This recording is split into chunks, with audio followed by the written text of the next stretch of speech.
الحمد لله والصلاة والسلام على رسول الله وعلى آله وأصحابه أجمعين. اما بعد، برادری از کیفیت نماز ویتر و همچنان از وقت آن پرسیدند. برادری محترم، اولا وقت نماز ویتر بعد از نماز فرض خفتن شروع میشه تا طلوع فجر صادق.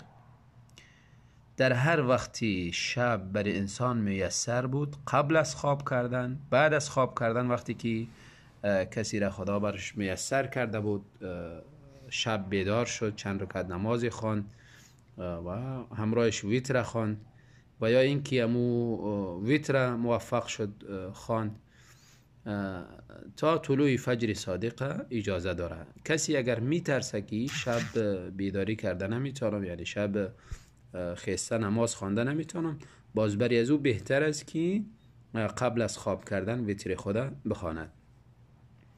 عدد رکعات ویتر از یک رکعت شروع الی چند رکعتی که در طاقت داری، 13 رکعت از او بالا. البته ویتر یعنی طاق میخوانه دیگه.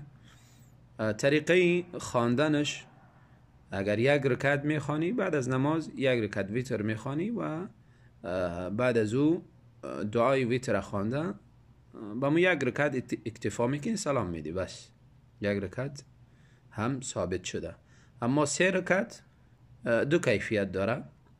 یک کیفیتش همیست که 2 رکعت خوانده سلام میتی و بعد از او استاد شده رکعتی سیومه با تنهایی خوانده با سلام میتی. یک کیفیت. کیفیت دومش 2 رکعت خواندی در تشهد استاد نمیشی، بالا میشی، رکعت سیومه هم میخوانی، باز تشهد خوانده سلام میتی، یعنی هر 3 رکعت در یک تشهد. اما کسایی که در رکعت دوم تشهد میخوانن، باز استاد شده یک رکعت میخوانن، این طریقه درست نیست، طریقه صحیح ثابت نیست این رقمی. و همچنان دعای ویتر بعد از اینکه رکعت سوم سوره قل هو الله را خوان، چون 3 رکعت اگر انسان میخونه سنت است که سوره سبح اسم ربک الاعلی را در رکعت اول بخونه، قل یا ایها الکافرون در رکعت دوم، و در رکعت سوم سوره الاخلاص قل هو الله را بخونه. بعد از خواندن سوره قل هو الله دستا را برای دعا بلند کند، نه قسمی که بعضی برادرها اشتباه گرفتن دست خدا به نرمی گوش میرسانن و باز بسته میکنن. نه، برای دعا کردن بلند کنه. قسمی که در دیگه وقت برای دعا کردن دستهای خدا بلند میکنه، این شکل برای ویتر هم دست خدا بالا میکنه.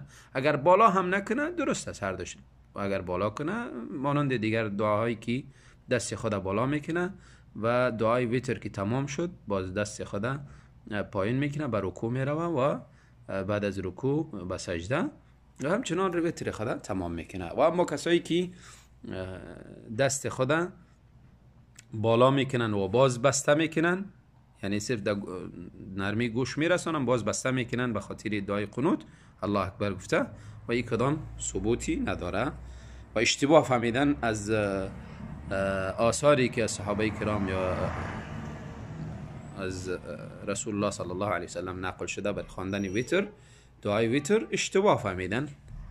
مراد از رفع الیدین اونجا دست برای دعا بالا کردن، قسمی که انسان در دیگر اوقات دست خدا برای دعا بلند میکنه، همین مراد است. این طریقه خواندن 3 رکعت. طریقه خواندن 5 رکعت، همین 5 رکعت درست است که یک جا همه را به یک تشهد بخواند، 5 رکعت همه را به یک تشهد بخواند و مانند 3 رکعت باری. و درست است که 2 رکعت خوانده سلام بدهد و رکعت اخیره استاد شده میخواند و باز سلام میدهد ویتر.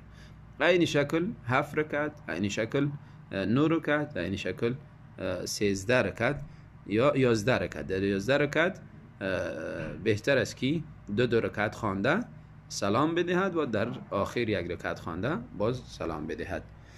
و همچنان از او بالاتر کسی که اگر طاقت داره. و این طریقه خواندن نماز ویتر است.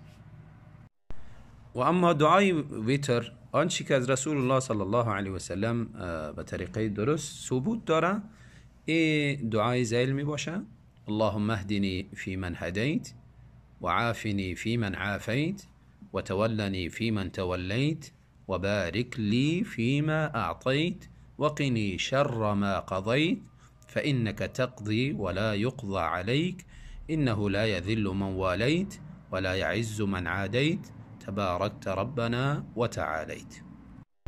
بهتر است که مسلمان به همین دعایی که از رسول الله صلی الله علیه و سلم ثابت شده به همین اکتفا کنه.